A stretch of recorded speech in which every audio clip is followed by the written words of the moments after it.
Bismillahirrahmanirrahim. Assalamu alaikum student. Today I am going to solve exercise 5A question of Oxford Mathematics T1 8th edition. Before starting the question, I request you please subscribe my channel and press the bell icon button.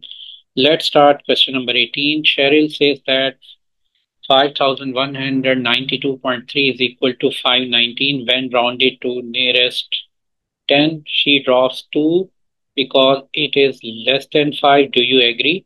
Explain your answer. देखें यहाँ पर इसने जो Sherrill ने calculation की है वो यहाँ पर दी हुई है 5192.3 और ये राउंडेड था कितने नियरेस्ट 10 तक, तो उसको उसने वैल्यू इसकी इसके अगेंस्ट निकाली हुई है 519। हम ये चेक करेंगे कि क्या ये आंसर इसका करेक्ट है या नहीं। देखें यहाँ पर ये वैल्यू मैंने लिख दी है 5192.3 rounded off to the nearest 10। तो इसको राउंड ऑफ करने का वे क्या है कि हम देखेंगे कि किस डिजिट पे 10 प्लेस वैल्यू बनती है। देखें जो डेसिमल पार्ट में लेफ्ट साइड पे जो फर्स्ट डिजिट होता है वो हमारा यूनिट प्लेस वैल्यू होती है या वंस हम उसको प्लेस वैल्यू कहते हैं। जो उससे नेक्स्ट डिजिट है ये डिजिट 9 9 जो है टेंथ प्लेस वैल्यू पर आ रहा है। इसको अंडरलाइन करेंगे क्योंकि ये जो राउंड राउंड ऑफ हुई हुई है वैल्यू ये नियरेस्ट 10 तक है। तो जिस प्लेस वैल्यू तक राउंड ऑफ हुई हुई होती है उस डिजिट को आपने अंडरलाइन करना है और उसके जो नेबरिंग डिजिट्स है उसको सर्कल कर लें और देखें कि क्या अंडरलाइन के राइट साइड पे जो नेबरिंग डिजिट है जिसको मैंने सर्कल किया है ये 5 या 5 से ग्रेटर है। तो अगर ये 5 से ग्रेटर है तो इस वैल्यू में 1 ऐड कर देंगे। तो क्योंकि ये 5 से स्मॉलर ही है तो इसलिए ये वैल्यू एज इट इज लिखेंगे और हम यहाँ पर जब वैल्यू लिख देंगे ये वैल्यू आ जाएगी 519। 2 की रिप्लेस पे as a placeholder 0 mark करेंगे और डेसिमल पॉइंट के बाद कोई 0 नहीं लगेगा तो ये वैल्यू बन जाएगी 5190 according to rounded off to nearest 10।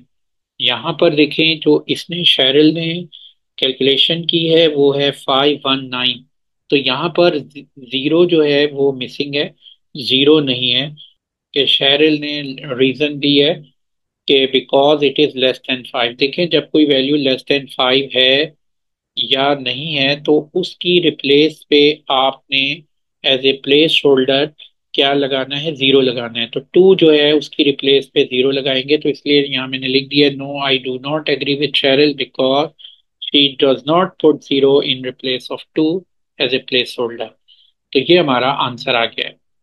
Question 19, Yasir says that 26.97 is equal to 27 when rounded off to one decimal place because he thinks that 27.0 is same as 27. Do you agree? देखिए यहाँ पर हम सबसे पहले check करेंगे कि 26.97 को अगर राउंड ऑफ किया जाए नियरेस्ट वन डेसिमल प्लेस तक तो क्या वैल्यू बनती है। तो देखो वन डेसिमल प्लेस पोजीशन पे कौन सा डिजिट आता है, one decimal place value point के बाद जो फर्स्ट डिजिट है ये वन पर डेसिमल प्लेस पे लाई करता है। ये अंडरलाइन आप करोगे और उस राइट साइड के नेबरिंग डिजिट को सर्कल करेंगे। ये 5 से अगर ग्रेटर है तो 1 इंक्रीज कर देंगे, तो ये 7 है तो इस केस में 1 इंक्रीज कर दें। 26.9 में जब 1 हम प्लस करते हैं तो ये वैल्यू क्या हो जाएगी 10 और ये 1 यहाँ कैरी हो जाएगा 27.0।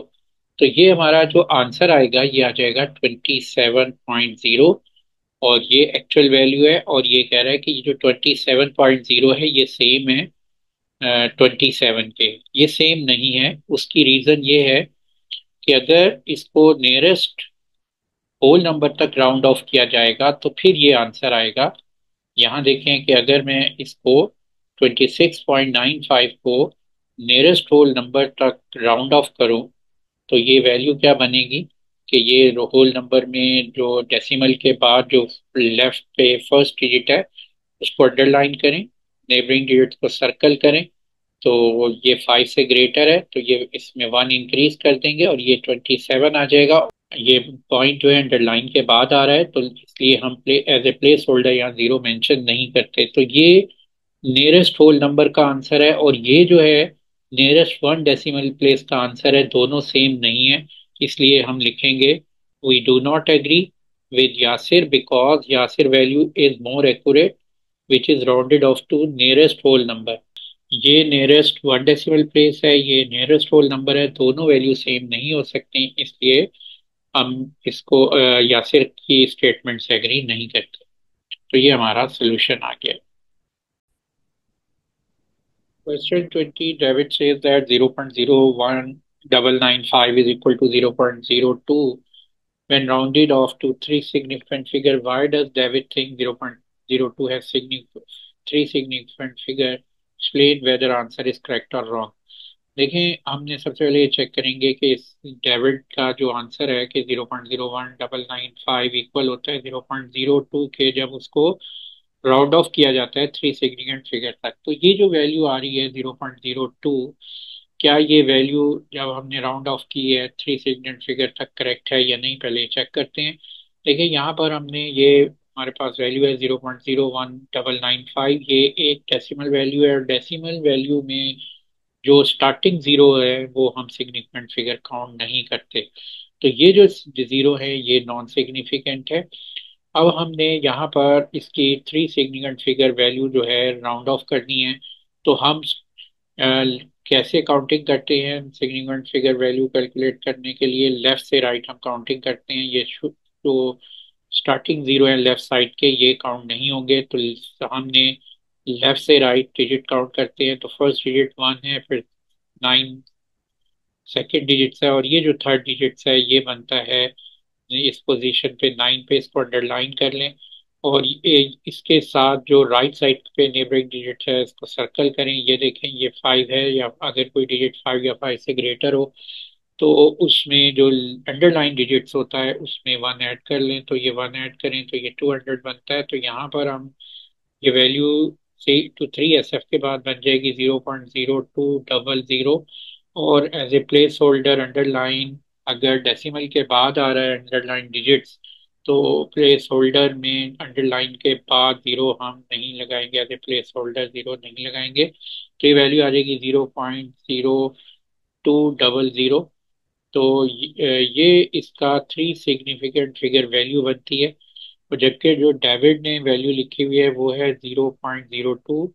ये वैल्यू इसने कैसे कैलकुलेट की है, देखें इसने जो जीरो है शुरू के जीरो वो as a significant figure count कर ली है, जबकि हम उसको एज ए सिग्निफिकेंट फिगर नहीं लेते। इसलिए जो ये डेविड की जो स्टेटमेंट है रॉन्ग है।